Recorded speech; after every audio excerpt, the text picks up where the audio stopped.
Today I have sort of a funny meme to talk about in Warframe. So this footage is me in Steel Path destroying it with the Mark I bow, the starter melee weapon. Now, why in the holy fuck would I bother with this? This is a waste of time, waste of forma, waste of a catalyst. Just why? It's MR fodder. It's just a beginner weapon. Why would you do this? Because I really wanted to see how overpowered melee is, and oh my god, melee is overpowered.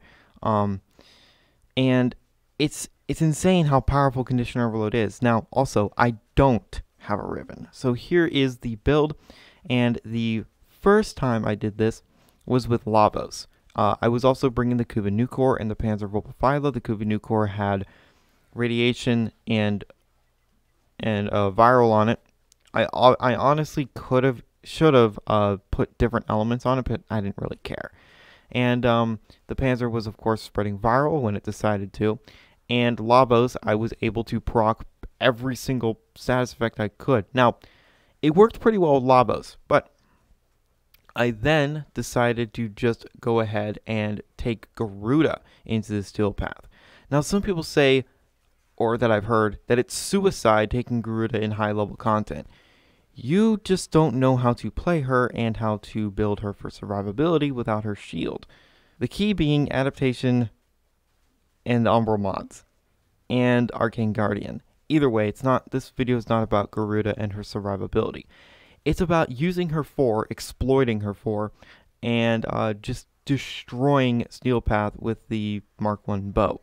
Now, the Mark I bow has 10% status chance and 10% critical chance and really low base damage and no slash.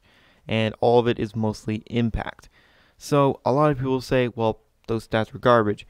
And in a lot of ways, 10% status chance and 10% critical chance really are not ideal. But melee is insane and condition overload is insane. So with Garuda guaranteed slash procs, here is the side-by-side between two footages, if I'm actually able to do that in the editing software I use, which is Kdenlive, because I don't fuck with anything other than that, because I've been using it for years and years and years. So it's a really funny meme. It's really hilarious seeing a starter weapon like this destroy Steel Path. Now, what about the sword that you start with? Is it the Skana?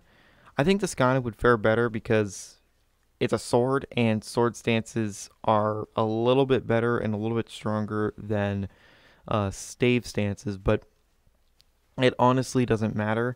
This just proves how powerful Condition Overload really is, and if you tried this with Prime Pressure Point, you would get nowhere unless you were using Garuda, because Garuda would guarantee slash procs. That's the only reason that you could probably get away with Prime Pressure Point. Remember, people, Condition Overload is stronger than Prime Pressure Point. I have proven this before, and fucking hell, I'll prove it again if I have to. If you guys want me to, I can totally prove it again. I could even do a side-by-side between a status base saw and a critical base saw. Either way, don't recommend you do this. It was just a hilarious thing that I decided to do, and you know what? I learned a thing or two. Actually, no, I didn't. I didn't learn shit. Other than the fact that Condition Overload is broken, and I mean, it is. It's ridiculously powerful. So, that's my little meme video for right now. I don't know. Just melee is really powerful. And thank you guys so much for watching. And remember, in Trilby, we trust.